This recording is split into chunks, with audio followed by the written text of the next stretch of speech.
कहानी शुरू होती है। हरपुरिया गांव की सुबहें बड़ी खास होती थीं।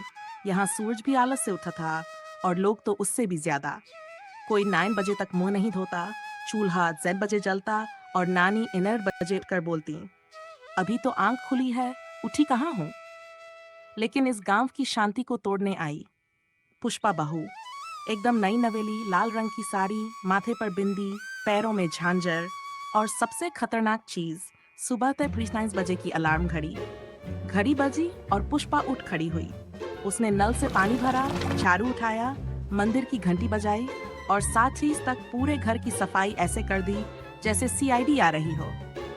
अभी तो मुर्गा भी नहीं बोला और बहू पूरा घर चमका चुकी है। देवर चिल्लाया, भाभी, ये कौन सा ग्रह है जहाँ इतनी सुबह उठते हैं। नानी डर के मारे पलंग के नीचे छुप गई, कहीं बहू भूतनी तो नहीं। पुष्पा का रूटीन इतना पक्का था कि गांव के घड़ी साज ने भी अपनी दुकान बंद कर दी। जब पुष्पा उठती है तभी दिन शुरू होता है, वो बोला। धीरे धीरे गांव वाले चिढ़ने लगे। गायें अब दूध देना भूल गई क्योंकि बहू पहले ही उनके थनों की सफाई कर चुकी होती। दूध वाला बोला, गाय से पहले बहू सुबह मेरे सपने में आ जाती है।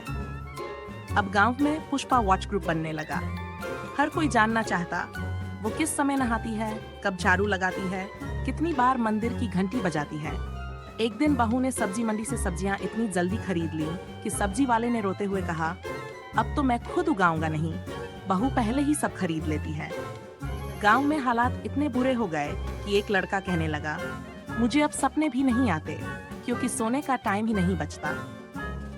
अब सास, ससुर, देवर, नानी, यहाँ तक कि पंडित जी भी परेशान हो चुके थे।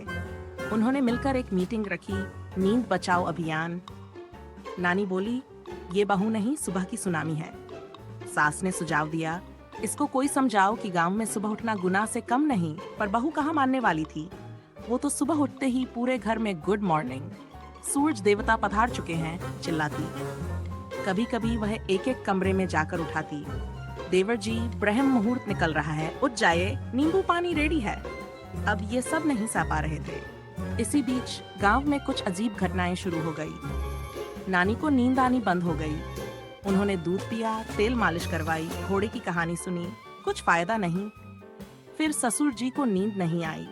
वो रात में बैठे बैठे छड़ी घुमाते रहे और बोले, नींद तो मेरी जिंदगी से नाराज हो गई है।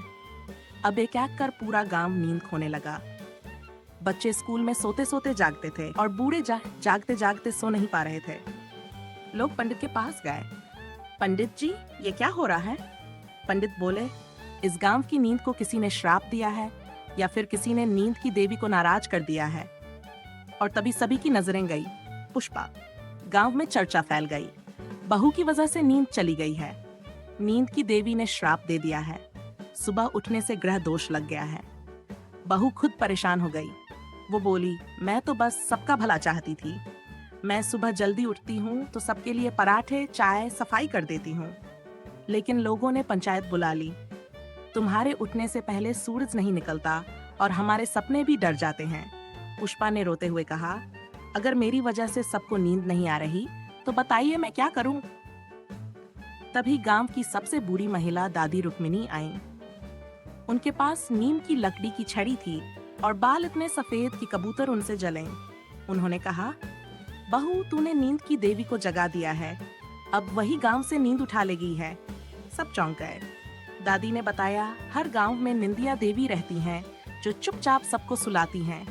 लेकिन अगर कोई बहू सुबह 4 बजे उठकर पेंसिल लोगों को चाय पिलाए, मंदिर की घंटी बजाए और झाड़ू की धूल उड़ाए तो देवी नाराज हो जाती हैं।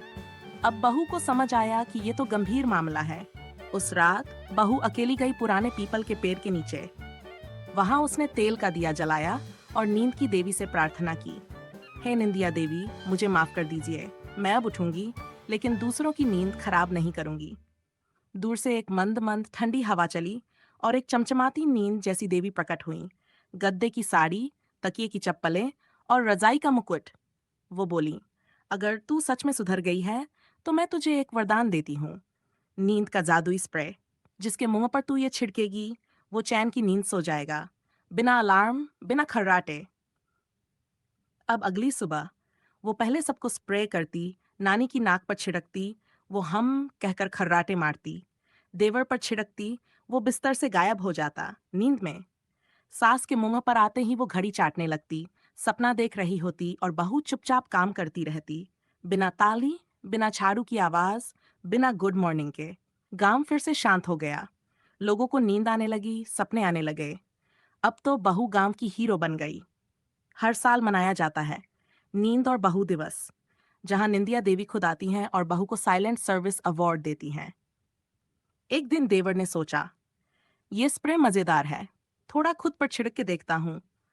उसने खुद पर डबल डोज छिड़का और सीधा से सोता रहा। जब उठा तो बोला, क्या आईपीएल शुरू हुआ या खत्म हो गया?